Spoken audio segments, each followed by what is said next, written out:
Hello. So today I'm doing the Living in Tarot VR to Kira Getchell. I'll put the original down below. And this is quite fun. I don't know about you, but when I was a kid, I often used to wish that I could live in picture books that I'd read. I think the first one was The Magic Faraway Tree. And I thought, how great would it be to go visit Silky and Moonface and have honey biscuits and see what magical land was at the top of the tree. And that's sort of what we're doing today is visiting all of the tarot or oracle, because I, to be honest with you, wouldn't want to live in most of my tarot decks. They're a little too dark and heavy for a place that I'd want to move into. So first up, we've got the Cat Tarot by Megan Lynn Cott. Like, how could I not live in a cat land? So these are the backs, and these are the fronts. So it is very much sort of a modern world, just filled with cats. Lots of funny, cute, adorable kitties. It's very colorful, it's light-hearted.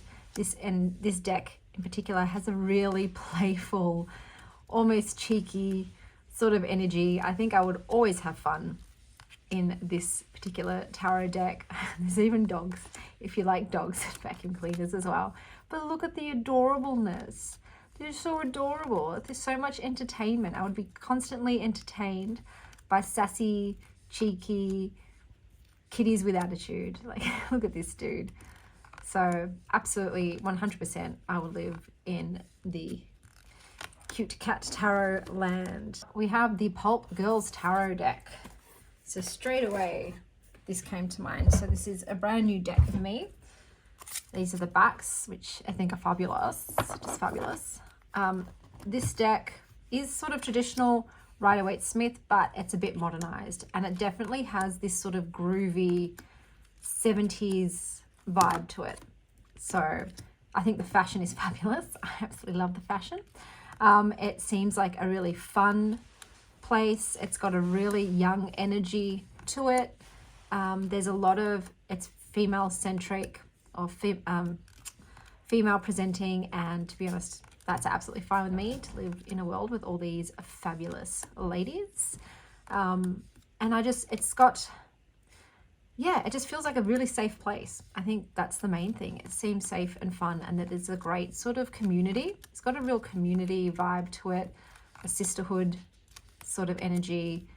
And I just, like I said, the fashion is fabulous. It's really colorful, and I think I would have a lot of fun here. Like, look at that fabulousness. And the wings, some of them have beautiful butterfly wings. So it's got that magical element as well, which I think is amazing. And fishnets, guys. I definitely have to live in a world that has fishnets, because I'm mad about the nets. The Herb Crafters Tarot. So this is the back. These are the fronts. Now this is a really nostalgic sort of world for me, because this just reminds me of my grandmother and spending all of my holidays, especially my summers, at her house. So it feels like family to me. It's obviously got the modern feel of the current world. Gotta get some cannabis in there. It's plant and nature based, so I just love that sort of earthy energy it has. It feels grounding. But a lot of these cards to me also represent spending time with loved ones. That's the energy I get, that this is a sort of celebration deck, spending time together, connecting, whether it's to others, to your heritage, to traditions, or to the land. And it's so bright and beautiful, and I would absolutely recommend living in a place like this. So next we have the Spacious Tarot, and we're starting with my favorite card. How sublime and mesmerizing is that? I would say that that's probably a sunset or a dawn, new beginnings, a new dawn. Just the serenity that pours off this card, and the peace, this entire deck, especially like the cups, just feels, I find the energy of this deck is really calming and peaceful, especially the cups. The cups just has that sense of quietness, that stillness within yourself, that feeling of just being in the moment, in the present. It's very Zen-like. It's just darling, and I love all of the different energies. It has different seasons, so it really has like that cyclical feel of all the seasons. But oh, how beautiful, like look at that. And this as well, it's sort of almost like that Lord of the Rings vibe, the way it is so atmospheric. And a big part of the Lord of the Rings story is the place. It's not just the characters and the plot and everything else, it's the setting. And this setting is just stunning. I could see so much time spent in contemplation and solitude and presence. I think it's a beautiful place to live. Going on to my oracle decks, this is Nest of Light. I absolutely had to include this deck because this is one of my favorite decks to do path working with. I can just feel myself in this place. The energy of this deck is so unique. I can really connect to the energy of these cards. So therefore I can connect to the place of these cards. I love this one, for instance, just is very evocative to me. I can feel myself there. It also has, there's some magic in this deck, which is nice. So it's not just the mundane, but it's still very familiar. It still speaks to me. Like I resonate a lot with this deck, and could easily find myself living there. But it's just like our world, but better, because look, dude, there's dragons. There's dragons. But yeah, like these totally look like my car keys. So I think this is just like current earth, but better. same, but different, slightly evolved. I love this one too. And the roses with the flowers. Like I can see myself with all these people. Oh, look at that sky. Look at the absolute breathtaking watercolor sky that's in that image. And these like elf-like people in the forest. Yeah, love it. Oh, she's killing. Look at her. Living her best life. Fill in those light cells. And that beautiful, the power of mountains. Yes, I can, it's very evocative. This deck is very evocative to me.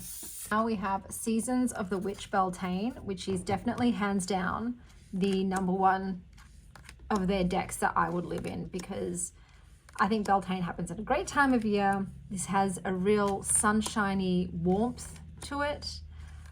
It's got a, like once again, it's like that festival sort of energy, celebration, being out in nature, connecting with people. It's got, this deck in particular has a lot of like sexual, here we go. You get orgasms, you get some hand fasting with some babes, you get growth. There's a lot of like sexual energy with this one. So I think you would just, it's like almost a hedonistic sort of world, but a safe one. One that you can sort of expand your yourself in and explore all facets of yourself. And yeah, it's, there is some sort of like a Midsummer Night's Dream vibe to it. Like maybe there's some mischievous there. But otherwise I think I would have a fabulous time living in this world. Like who doesn't want to spend their day doing that? I do. Self-worship, that's it. Dance around the maypole with your besties. Here we have the Everyday Witch, and I had to include this because this is very much like the everyday, but just amp up the magic. And look at this card. This epitomizes, like, I'm totally vibing. She's vibing. What a great day she is having with her cat. That's what I also love about this. There's kitties galore. I was going to say pussy galore, but that was too on the nose. But these people look to me like they are just living their best lives. So it's got that sort of medieval edge to it, which makes it a bit different, something unique, but it's also got that modern spiel. But look, sleeping in a crystal cave, making a wish, going flying on a broom with her pink fluffy dice. I love that. Her leather jacket with her kitties.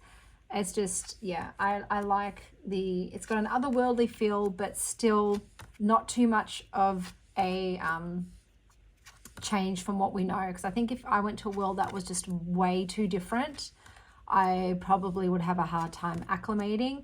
Whereas this is like current earth adjacent, that I think I'd be able to get a handle on it real easy. But I think, yeah, it's definitely world, like this is very world building. This is very story-ish. I could see myself not doing that amazing handstand because I cannot, but having a picnic with my animal friends, surrounded by poppies, nibbling on some fruit.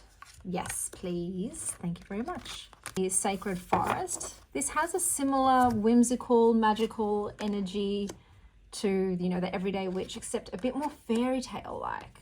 This is where I imagined all of those worlds I read as a child about, all these fairy tale lands. I imagine they would look like this, sort of that Narnia kind of vibe with wizards and witches and animals, but still friendly.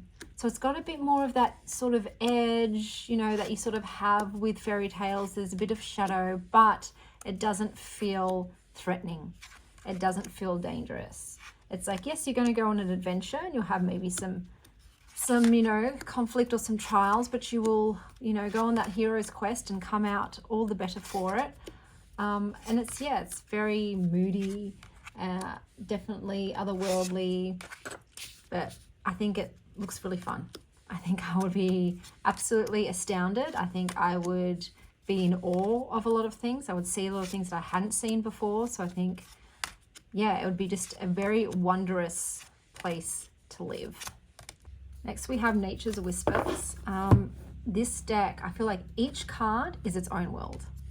And they're so unique and they're so different from each other. They're still stunningly magical, beautiful, whimsical, saturated with color and magical beings, but they're so different from each other. Like this one with the woman in the shell who looks part mermaid feels very different from this woman with the lion and the flowers and the butterflies. It's like they all are leaders of their own realms or rulers of their own realms. So you get to go to all these different places within the one world, and it's beautiful. It almost feels like a dream. It has a very dreamlike quality to it. It reminds me a bit of the movie with Robin Williams, What Dreams May Come, something like that. And his idea of heaven is to live in one of his wife's paintings, which has like this very saturated color, magical feel. But it's just, it's stunning, and it feels welcoming, and it feels safe, and it feels wondrous and astonishing. I think you could never stop just gawking at everything and the intricacies of it. Like they're so detailed, and sometimes there are little human figures in some of these living, you know, in amongst these mythical, extraordinary creatures. And look, as a child, what child doesn't want to have a unicorn friend, dandelion, wishes? It's just every single one of these. You could just every day pick a different card and get a totally different experience, a different world. And I don't think you'd ever get bored. So if I had to pick just one deck, it'd be this, because it's so different to my current world, but not in a frightening way, not in a way that I think I would panic.